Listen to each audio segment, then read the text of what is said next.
36절입니다. 집으로 돌아가셨다는데 집에서 나가 해변으로 가셔서 네 가지 소위 해변의 비유를 말씀하신 후 집으로 돌아가셔서 네 개의 비유 보화, 진주, 금을, 서기관을 말씀하셨습니다. 이 비유는 집의 비유라고 말할 수 있습니다. 38절은 좋은 시가 나옵니다. 씨 뿌리는 자의 비유에서 씨의 천국 복음, 가라지 비유에서는 참된 그리스도인, 여기에서는 하늘나라의 아들들에 비유되고 있는데 아들들은 하나님 나라에 참여하여 참 백성으로 상속받을 수 있는 법적인 권리를 소유한 자인과 동시에 그 나라에 어울리는 속성을 지닌 자이다. 악한 자의 아들들은 악한 자와 의에 뿌려진 자들인데 사탄의 지배를 받아 멸망의 나라를 위협으로 물려받을 뿐만 아니라 그 나라의 특성에 맞는 사악한 특성을 지닌 자이다 라고 기록되어 있습니다. 39절입니다. 원수가 나옵니다. 원수는 에크드로스인데 적의 불화 분리에서 비롯되었으며 대적하는 자, 분리되어 나온 자를 의미합니다. 원수가 하는 일은 하나님을 대적하고 사람들 사이에 불화하여 이간시키는 것입니다. 세상 것은 문자적으로 이 시대의 완성이며 예수님께서 재림하실 때 이 시대는 완성되어 끝나고 다른 시대가 시작될 것입니다. 이때 천사들은 의인과 악인을 구별하여 각기 영생과 멸망의 장소로 이끌 것입니다. 마태복음 24장 31절, 마가복음 13장 27절, 요한계시록 14장 17절에서 20절 등에 나옵니다. 40절입니다. 40절은 그렇게 될 것이다가 나오는데 49절에도 반복되어 있습니다. 마귀의 세력은 하늘에 대해 항상 도전만 하지만 그것은 맹목적인 싸움이며 최후에는 심판을 받아 불로 영원한 형벌을 받는 장소인 지옥의 풀무불, 영원한 불에 던져질 것입니다. 이 풀무불은 요한계시록 19장 20절에 나옵니다.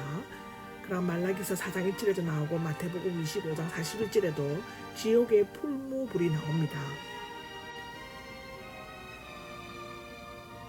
42절에 통곡하며 이를 갈게 될 것이다 이러는데 마태복음에 6번 나오고 누가복음에 1번 나옵니다.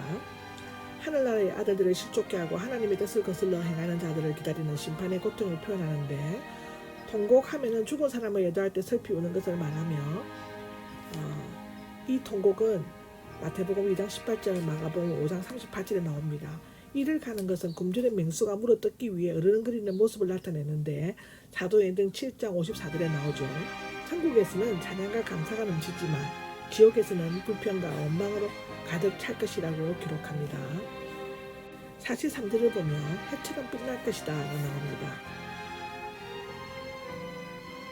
빛날 것이다는 뭐로부터와 등불의 합성으로서 등불이 어둠으로 환하게 바뀌는 것처럼 마귀의 자녀들이 제거될 때 복음의 빛을 받아들이고 하나님에 의해 참여하는 자들은 새 하늘과 새 땅에서 구름을 거치고 나온 해와 같이 눈부시게 빛날 것이다 라고 마태복음 17장 2절 28장 3절에 나옵니다.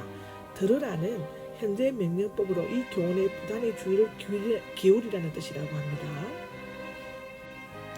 44절입니다. 밭에 숨겨진 보물인데 고대에는 재물을 안전하게 맡겨주는 은행과 같은 공식기관이 없었을 뿐만 아니라 예기치 않은 재난이나 빈번한 도둑질 등으로 땅 속에서 보물을 묻어두는 일이 많았습니다.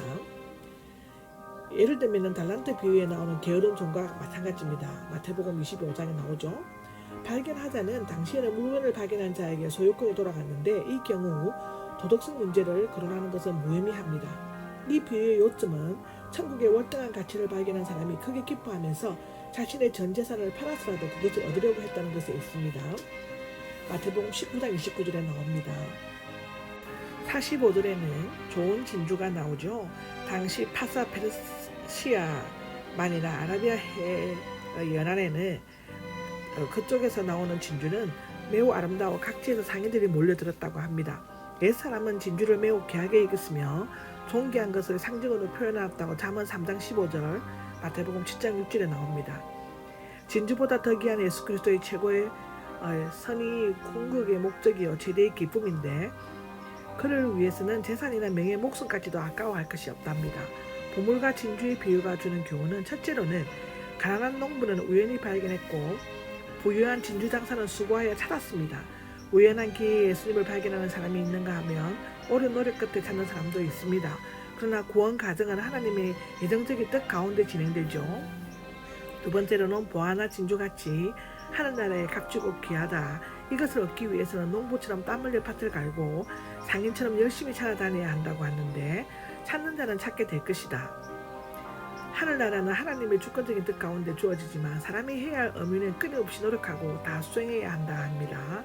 하늘나라는 애쓰고 공격하는 자가 빼앗는다고 마태복음 11장 12절에 나옵니다.